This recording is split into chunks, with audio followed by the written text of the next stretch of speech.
Hi, everyone. Welcome. As you are joining, please feel free to put in the chat what brought you to this webinar today. We'd love to hear the things that you would like to learn, and we will start in just a minute.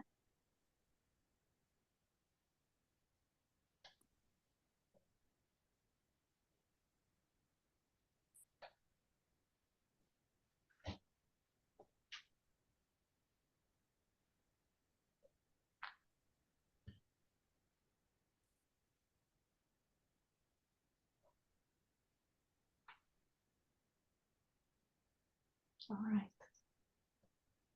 Well, in honor of International Day of Women and Girls in Science, it is a pleasure to have these experts and leaders in science education with us.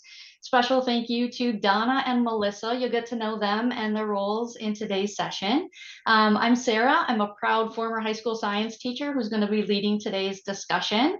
And at Khan Academy, we are focused on helping districts drive student learning and close skill gaps. And AI is just one of those tools in the educator's toolkit to be able to facilitate this. So let's hear what Donna and Melissa have to say. Melissa, you are a little bit of a celebrity in your own right. You've been featured on 60 Minutes and CBS News for your work in AI and science education. Can you share a little bit about what that's been like for you and what it means to science education? It was a really exciting opportunity for me to actually be able to showcase the work that we're doing here at Hobart High School with Conmigo, especially in the science classroom. I feel like sometimes science takes a backseat to some of the other subject areas like math and language arts because math and language arts are tested a lot more than a lot more than sciences, Mhm. especially on a national level. And it was really cool to be able to get out there and show science and also show how we're integrating Conmigo into the science classroom. And I also feel like it's an opportunity to show that science is a place where all other disciplines can come together to solve Mhm. problems. And so that's really what we want to teach kids is to be really good problem solvers. We want to teach them critical thinking skills and the things that they're going to need to be able to solve the future issues that we might be facing. We know that science careers are growing, and we need kids to be able to um, not just feedback information to us that we've told them, but we need them to be able to build on that and deepen their understanding of scientific principles and apply those to solve real world problems. So it was really exciting to be able to be on 60 Minutes and kind of show my science classroom a little bit.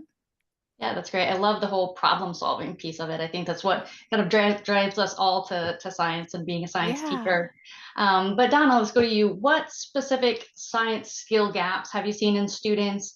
How have you aimed to tackle these in the past? And then how do you think AI helps kind of with some of those skill gap challenges? Yeah, absolutely. So one thing that I noticed with my ninth and 10th graders is that they were coming from middle school and they were coming with huge variations in what they were able to do and what they knew. And so it was really critical to make sure that I got them all on the same page right before we started a lesson. And this also applies to students when they're absent a lot too. So this usually helped with that.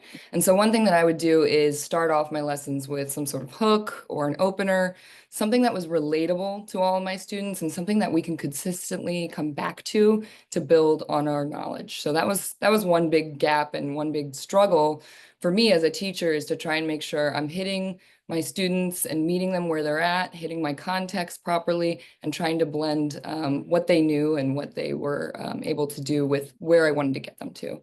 So that was one. And then one other I'll talk about, and I know Melissa can talk to this one a little bit as well, is a skill gap that I think we see in not just science, it's also in other domains, is students being able to explain their thinking and being able to explain how they got to the conclusions that they got to, explain their reasoning, apply the knowledge that they just learned. Because it's not just about the definitions, it's also about how did you get there? What was your thought process to get you there? And some of the ways that I resolved that when I was back in the classroom, just paper and pencil, just have the kids writing it out. Because often, you think of your shy students, and for them to be able to raise their hand in front of all of their peers and practice explaining their thinking, right? That's not going to happen. So just paper and pencil usually. As technology advanced, we started using our Google Forms and having them type them out. But ultimately, that all comes back to the teacher, right? All of those 30 kids, 5 classes, that's all coming back to you, and you need to give them each feedback. And that happens often in science class where they're explaining their thinking. While the human in the loop is super important there, it's also very, very time consuming to be able to do that every time. So I'm going to kick it over to Melissa, who's actually come up with some really awesome ideas utilizing AI and Conmigo to help with some of these issues that we run into. Yeah, absolutely. Khan is just a buffet of opportunities, Khan and Conmigo, to help bridge those skill gaps. I too notice a lot of skill gaps. Some of them are, as they're moving up from middle school, some of them are still existing because of the pandemic. So in chemistry, I see some math skill gaps that are there. And sometimes I'll just use Khan Academy content. So if we're having an issue with something like rounding when we're doing significant figures, I'll identify something in Khan Academy in the content that is there to help students maybe remediate that skill gap just a little bit, especially if I notice it across the board. I can also individualize that to students. And the really nice thing about the AI component is that they have a companion in the corner. Conmigo's in the corner for them. So as they're working through some of the activities and problems that are in Khan courses, they can get real-time tutoring, and that can kind of help them step by step, and they can explain their reasoning and the way that they're thinking about it. And I think it makes it overall okay to be wrong. Um, and okay to maybe not understand something. And so it's less intimidating when you're with Conmigo or you're with AI to make a mistake than it is to make a mistake in the front of the classroom. And so in my classroom, we also use Tutor Me Math and Science. That's in the learning activities for students. And so I will allow students to have that open during bell work or during an exit ticket, because sometimes the most intimidating thing is to have, and we all went to school when you popcorn around the room and you start calling on students and you're terrified. You're absolutely terrified that you're not going to be able to answer the question. And so if you have that there and you can maybe, oof, I thought I got it yesterday, or I thought I got it during class, but I really don't get it. They can type in a few sentences, and that exchange maybe deepens their knowledge if they already understood, or maybe it helps scaffold them. So it is like a live scaffold that can't be in all places at all times. And so it does help kind of plug in those gaps. And I love that it adapts to the level of my learner. And one of the things that I've been trying to do, and I've been playing with quite a bit more, is we're able to assign those activities like Tutor Me Math and Science in Conmigo, and I can customize the discourse with a prompt. And so I know that students are going to be guided down a path towards where I need them to go, but at the same time, the AI is going to adjust the level of communication with where that student is at. So when we talk about adaptive assessment, when we talk about scattered skills, when we talk about leveled learning, this is exactly what AI offers that I've been trying to do, right? I mean, absolutely every single teacher out there is trying to level learning, but sometimes you're trying to level learning to 32 different kids, and you sometimes end up with the kids that are super struggling. But what happens to the kids that are in the middle, and what happens to the kids that need enrichment when you're doing that? And so it is able to customize the learning experience for the student based around what I want the discussion to be about in my science classroom, which to me is how you really address gaps as you meet the learner right where they are, and you scaffold, and that's what we do as teachers, but you can also scaffold with the AI. Yeah, so Melissa, let's stay on that path a little bit. You're talking about Okay. differentiation and how Yeah. you can really meet the students where they are to identify their skill gaps. Can you go a little bit further then and talk about how you use Conmigo and student engagement? What are you seeing of students being engaged more in your classroom by using Conmigo? I have great examples of engagement. I want to just start with one that happened around final exam time.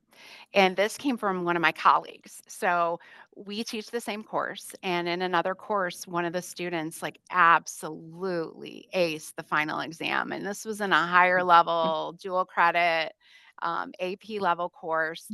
They absolutely aced it. And, the teacher said, "Well, what was your strategy?" And she said, "Well, I took your review for the final and I put it into Conmigo.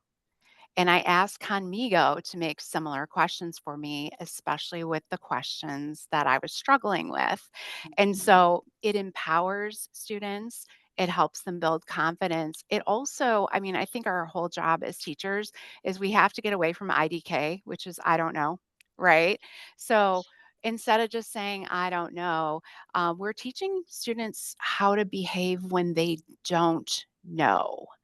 And Mm, so when you don't know the answer, and that's really what about if you're going to enter the workplace, you're going to go to college, how are you going to behave when you don't know? And AI is one of the tools that our students are going to have in their tool belt, regardless of where they go next in life. And so when we start to reinforce those behaviors, we start to see students as they learn to communicate and they learn to interact with Conmigo or any other AI, is that they are learning that they can expand on their own thinking, and they're learning that they mm, can do that through dialogue and discourse. And I think those are really important things for students to learn in terms of skills for later on in life and skills today. What else do I have students do? I guess just again going back to bell ringers or exit tickets, I don't have a place to start. Okay, you don't have a place to start. So let's think about where might we start? And like you said, I said earlier, and Donna said you can't be in all places at once. But students are building the confidence to go ahead and open that up and say, okay, I'm just going to ask a quick question. I really don't know. And I don't know how many of you grew up with back of the book answers. I lived for those. I hated that they were only on the odds, but it's also a place where my students go to just make sure they're on the right track, right? yes, So, you've got this back of the book that you're right. flipping to, and sometimes this back of the books is just this isolated answer that's sitting there and you're like, I didn't get that answer. And so now I'm off the rails, and you don't have to be off the rails anymore. And so when they get away from me and they're at home at night, and I can't tell you through the years how many videos that I made and sent to kids answering questions because they knew they got the wrong answer, but they didn't know how to work the problem. And I'm not Mhm, getting that as much anymore because they have a personalized tutor that they can go to and ask those questions and get that resolved before they come in the next day. I'm also having less examples of incompleted homework. Mm. So I used to walk into the classroom and be like, okay, were there questions? Yeah, I didn't get the whole assignment. I just didn't get it. Okay, what didn't you get? Let's start here. A lot less of that. So I'm getting a lot more of, I really struggled with this one. And I did ask Conmigo, but I'm still kind of, I need more practice or I'm needing more explanation. And so we're really getting into a level where we're able to move the learning forward. I don't know if great. I answered the You question. I did. have, You did a great Yeah, job. okay, Yes. Yes. okay. absolutely. And then even to add to that student engagement piece, in the districts that I work with, one of the Conmigo teacher tools that I really like to put onto teachers' radar is the real world context generator, because we've all had students who don't want to go into science, who aren't going to go down that scientific path. Maybe they wanted to go into the trades. So you can take the concepts that you're teaching, like mitosis, and have Conmigo relate that to plumbing or carpentry or whatever that student wants to do. And Conmigo can do some really great connections between those things. So if you want to engage students about why do I have to learn this, right? The age old question that we always get, that Conmigo teacher tool is a really powerful one to help make those connections of why those things are important, no matter what route you want to go to in your career. So yeah, student engagement is definitely a key piece of AI in education. Don, I'm going to move over to you. How do you see AI transforming science education beyond just saving teachers time? Yeah, absolutely. And, transforming science education is a big ask, but, it's incremental. And so what I think of first is that teachers are wearing a ton of hats today. They're doing more than just developing and delivering their curriculum for their students. There's a lot going on. And the hope is that technology as it's done and AI will help teachers save time and help them actually be able to focus on the parts of teaching that they're most passionate about, right? And be able to release their grasp on some of the tedious tasks that maybe they're not as passionate about. And that's going to allow our teachers, our science teachers, to be able to focus on whatever it is that they're into. So maybe it's differentiating for their struggling students, and they can make really, really cool new ways that they can actually reach all of those kids because they have a little more time on their hands. Or maybe for another teacher, their jam is creating activities that integrate and align with what's going on in science today. And that could be something that they have more time for. One that I was really passionate about, and that was always a little bit of a struggle, was allowing teachers to be that mentor or that coach, that guide on the side, who's actually helping them to develop those soft skills that they need to become independent learners and to become functioning members of society. I feel like, if there's less time spent on grading little tedious things and giving them feedback on every single thing that they hand you, there's more time to have a conversation with the kid afterwards and talk about, well, what does this feedback mean to you? What are we going to do differently next time? And develop those skills, which are just important as the chemistry and the science skills, in my opinion. And so I think that this technology is ultimately going to, support us in doing some of the things that we're already doing, but allow us to do them at a higher fidelity and in a more sustainable way. I think that is critical for us as teachers. Melissa, anything to add to that? I would just say, in terms of transforming science education, I'm doing a lot more experimental design because Mm, students do have access to Conmigo to kind of fill in those gaps. But instead of maybe doing a prescribed lab like last year with gas laws, I gave students a list of materials and I had them create a problem statement and figure out what they wanted to investigate and then design an experiment. So if it was a pressure volume relationship or a pressure temperature relationship, the students were guiding that inquiry. So I think it changes the scope of what we're able to do when they can step out of the box and they're using AI to help them, and their knowledge, obviously, to help them investigate problems and then connect back to how is that like something that happens in the real world, like maybe a bicycle tire going flat or something like that. So again, just stepping out of my comfort zone and mm, stepping out of prescribed labs, of course, within standards, within the bounds of standards and within the bounds of safety. And you have to get your experiment approved by your teacher and those types of things. But I think it's allowing my students to think more out of the box and be more creative and be more in the application phase of scientific knowledge and some discovery, because for some students it's their first go at it.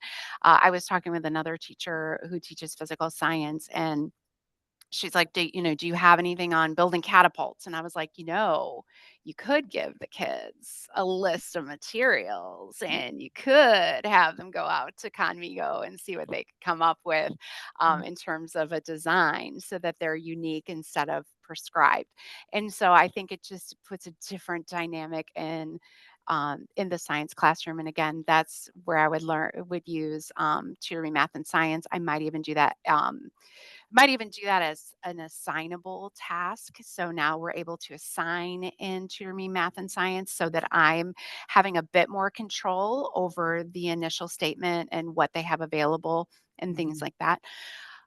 So I see that as being a way to transform. Another thing that I've done is I've used teacher tools. I've used lesson planning. I've also used just the open chat to plan problem-based units.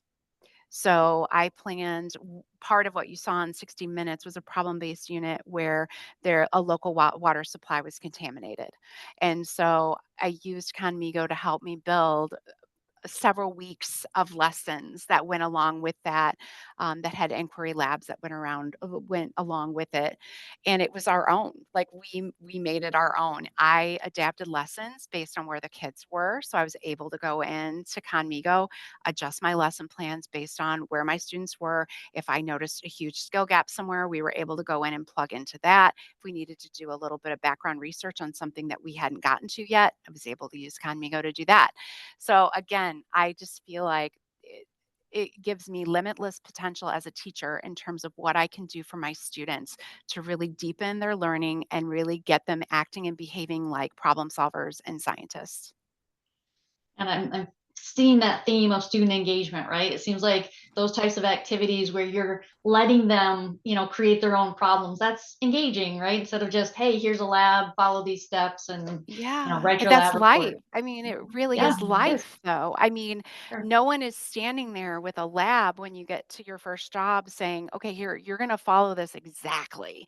Mhm. And don't make any deviations. And we know exactly what we want you to know at the end. Nobody's doing that. That's not even the real world. And that's not how things work. And so, Mhm. really, it's those skills, the in between skills, the conversations, the talking with your group, the I don't want to call them arguments because there's certainly friendly discourse that occurs in my room. It's not, but I mean, there's some passion that comes out in kids when they have ownership of what they've designed and what they're doing. They become very passionate. They become able to defend it, which honestly, don't we want that? Don't we want to know something so well that we can defend it? Mhm. Yep. Sure. So Yep. and And Melissa, I explain it. wanna I wanna ask you a question before we jump to our next one, Mhm. because you've been talking a lot about your students working with it. Did that take some time to teach them how to talk with AI and Conmigo? 100%. Yeah, absolutely. So, you need to encourage, like, you have to kind of prompt, well, they'll put it in. They want the immediate answer. Right. Okay. So do I. I mean, really, don't we all just want the immediate answer? But I think what students are starting to see through dialogue, and I think this was even spoken in the 60 Minutes piece, is that really when you are having this dialogue and you are integrating your own ideas with AI and then expanding on them, that's really where your deeper, better answer is going to be. And Mhm. so, yeah, there was a lot in the beginning where they would say, "How many like here's the problem, solve this for me." And it's asking me another question. That question is why I was okay with allowing AI in my classroom, specifically Conmigo. Mm. Okay. If you're not asking my kid another question, I'm sorry, they're not my kids. My student, another question, but they feel like my kids sometimes, then I don't want them to just get the answer. I want them to Right. have the dialogue. And I'm like, well, let's answer back. So a lot of them were wanting the immediate response, but I think they're figuring out that it's really where the learning is taking place and then they understand. Quick answers can come from anywhere. So if you're after the quick answer, we always have this discussion. If you're after the quick answer, you can get it a lot of different places. That's always been Mhm. around. Yep. But if you're after the understanding, this is how the understanding takes place. When you ask me a question and I ask you a question back as your teacher, it's not because I don't know the answer. It's because I want you to think about it. And so that's what makes me comfortable in my classroom using Conmigo when I know a lot of teachers are afraid to use it because they don't want them cheating and they don't want, I get all of that. It made me Mhm. very comfortable seeing it firsthand that it's not just giving them the answer, that we're deepening the level of understanding. So Melissa, you kind of just touched on other teachers maybe in your building or even in your department who are a little more apprehensive about using Conmigo. Can you speak to a little bit about how your district has helped kind of support this and support those teachers who may be apprehensive and are they coming around a little bit or what's that culture like from the teacher perspective? Oh, I mean, absolutely. I think as a teacher, and I think this is all our initial response is, I mean, AI, it's a big word and it's a big idea and it has unlimited scary potential, right? And so I think everyone's looking at it and saying, but I am the best with my students. I still feel like I'm the best with my students, but I also realize that I'm limited just in terms of being one individual in a classroom of 32 individuals or however many students you have in your classroom, in terms I'm missing a lot. There's a lot that I miss that I'm not able to get to. And so I think one of the things for our district is, I mean, obviously we've done extensive amounts of training. There was a pilot group that went through. That builds a level of comfort when you see the way that the AI actually responds. You have to allow teachers the opportunity to engage and teach as a teacher with, say, Conmigo Tutor Me Math and Science, and there is a toggle switch. You can switch it over. You can be a student. So you can see how it's going to interact, and it kind of builds that confidence that yes, this is going to interact with the student in the same way that I would, that it's not just going to allow them to cheat, give them the answers. But as I think the cheating is the big thing, for a lot of teachers, the big issue. I don't want them cheating. And then also that fear of, oh, well, then, and people say it, oh, then AI can just teach the class.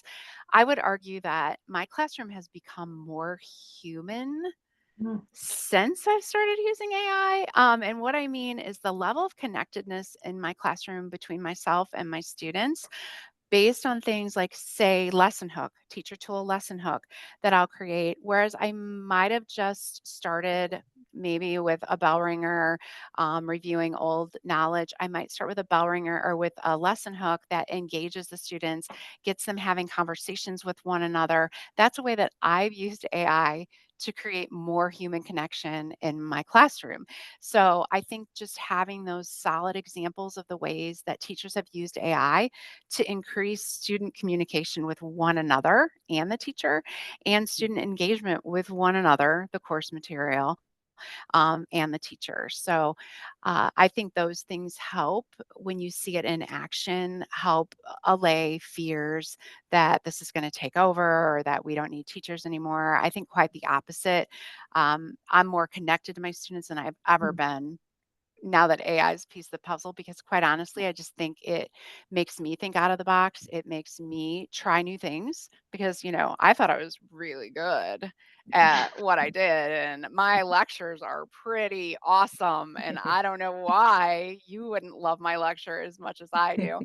Um, and so I also know that that maybe isn't the way that all students learn. And mm, so I've gotten out of my box quite a bit. And it's been through using, like, I'm not an idea generating person, but if I go to Lesson Hook, I'm going to get 3 ideas right away. And I'm not stopping there, because then you can use the AI to help you make, if you need to make a student lab document or you need to make an introductory activity that you put in Canvas, I don't stop there.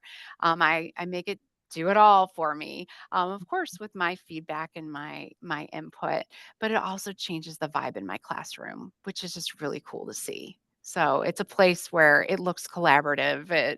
I had a teacher walk in, one of our MTSS teachers, came in the other day to bring me something, and she's like, oh my gosh, your classroom management's awesome. I'm like, it's not really my classroom management, these kids are just way into what they're doing right now. And so it's really cool. yeah. And it It's kind cool of to see brings that. back to what, yeah, Donna had mentioned about having time to work on these soft skills and to make connections with your students that we all want to do as teachers, but sometimes we're just so bogged down in the details that kind of gets Yeah. swept under the rug, unfortunately, too much. But Yeah. so Yeah. Donna, what advice would you give to district leaders who want to start integrating AI into their science instruction effectively? Yeah, so our content team actually visited several schools in Texas 2 weeks ago. And we saw a lot of teachers who are quickly adopting this, and then we also saw a lot of teachers who are a bit more hesitant. And so some of the things that I would say to help with those conversations with the latter group would be to first try and pinpoint what it is that they're struggling with, your teachers, that is. What are their needs? Because I think it varies. It varies a lot based on how many years they've been teaching, what age group they're teaching, the domain. So you want to try and figure out, what are you struggling with right now? How are you resolving those issues, if at all? And likely you'll see that it's probably some form of an unsustainable system, or there's nothing there. It's just kind of like, I'm just kind of winging it. Because again, there's so much going on. And I think that is where the conversation can begin, and you can step in and start talking about some of the ideas that Melissa shared. She shared a ton of ideas, and that both of us have shared. throughout this webinar, and they can start to step in and make those, make those a reality. Because I think that ultimately the conversation does need to make sure it spins toward this idea that AI technology, they're not the final solution. They're not the final answer. They're not going to be everything. They're not going to replace teachers, as Melissa says. They're going to offer some relief, right? They're going to give back some of that time. They're going to provide you some support, and it's going to make it so that you can focus on the parts of your teaching that you love the most. And it does take some finessing. I think Melissa was touching on this, where you can get Conmigo to create you something, but you do need to do a little work with it. So that needs to be part of the conversation as well. You do know your kids best. And you do, there's that bell, Melissa. You do know your kids best, and It's you do real. know. I know, she's in the real classroom right now. But yeah, just kind of linking it back to the context that they're in at the moment, the problems that they're trying to resolve at the moment, because the list is endless. We know every day you get home and there's still a million things to do that you're not going to be able to get to. So utilizing this technology and controlling it too, and saying, I'm not going to give away that part of what I love about teaching. I love making creative, differentiated parts of my assignments and my assessments. So I'm not going to give that to Conmigo. I'm going to give something different to it, that's going to make me better at the things that I love doing and the things that I am good at doing. So that's how I would probably start that conversation. But also curious, Melissa, what you might say to give district admin some tips on this. Just in terms of, I would start small in terms of integration, and just know that there's going to be a learning curve. I would, and again, I'm modeling this off of my experience, and I think my experience here in School City of Hobart it's always unique and it's always powerful, because School City of Hobart does provide us with so many resources. And so I think just the starting small in terms of integration, but also just really setting some benchmarks and some guidelines in terms of how you want your students utilizing AI. And one of the things that we did here in School City of Hobart is um, talk about a continuum of AI and how much you wanted it to be a part of your classroom and your assignments. And that was more of a consensus activity where teachers came together and we really talked about what that continuum would look like and where you were on that comfort continuum. So if you're comfortable with using it as a tutor, but you're not comfortable with letting students use it for writing, which at that time there wasn't writing coach. So now, I mean, honestly, limitless, right, with writing coach. But again, setting realistic benchmarks. We do, even last week, we had one of our math teachers do a training on Book It.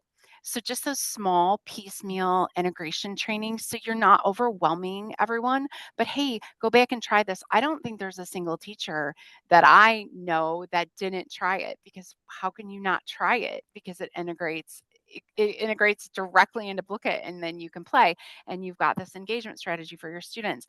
So I think just the little starting small, like I always start when someone asks me, like, where did you start? Start with lesson hook.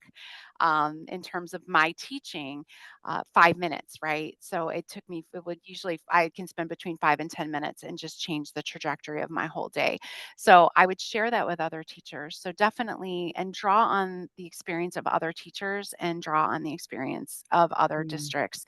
And what other teachers have to say in terms of the benefits that it's shown in their classroom, not only for themselves, but for their students. And I think it really sells you when you see your students building confidence, when you know that your students go home and that they have access to a one-on-one tutor that's going to talk with them in a Socratic way, asking them questions the way that you would ask them questions instead of just giving them the answers.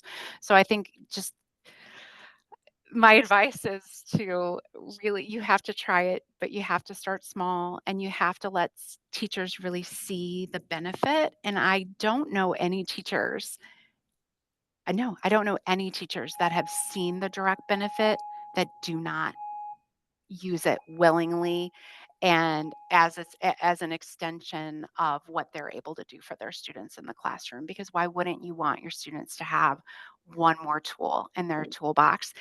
And be able to empower themselves and be able to build confidence and be able to learn how to ask those questions when they don't know what to do. And that's the thing. We want students to know how to behave when they don't know what to do. In science, it's a lot about finding answers, but it's also a lot about asking really great questions. And so the more we can get students engaged with asking their own questions in any subject area and gaining a deeper understanding of those through the incorporation of AI, I think is a win-win for everyone. All right. Donna, any final closing thoughts from you today and things that you want our fellow science educators to walk away from? Yeah, I think Melissa, you hit it really well on that last one, going incremental with taking on these new ideas. There's so many tools out there, right? And there's so many things that we're asked to try out. So trying it incrementally and seeing, how does this work for me? I would say teachers, try it yourself before you hand it off to your students. We would never give our students a lab before we've tried it, unless you're in your first year, then you make that mistake, right? And then you're like, whoops, never again. So trying it yourself, seeing, how does this thing work? What are its limitations? What are some of the things we can laugh at about it because it's not doing it well? Like that's how technology is. And what can it actually do to help with all the tasks that are on my plate? And how can it? I love Melissa, your spin on it is very. It's close to my heart in getting these students to have those independent skills and to be able to function independently out in the real world when they get out there. We're both high school teachers, so we're seeing these kids at their sophomore year when they're really starting to integrate into society and with their friends and everything. So it's cool to be able to have something that's supporting us in all of those aspects of our what we do for these students. Well, it's been so great to hear both of your insights and expertise, especially on today, the International Day of Women and Girls in Science. And as you've heard from Melissa, Hobart has strategically implemented Khan Academy and Conmigo at their district with a district partnership. Here is a link if you want to learn more about partnering with our team. Aviv, before we end, any questions in the chat that we need to respond to? Nope, not today. Thanks. Okay, great. Well, thank you for joining us today and onward. Thank you. Hi. Mhm.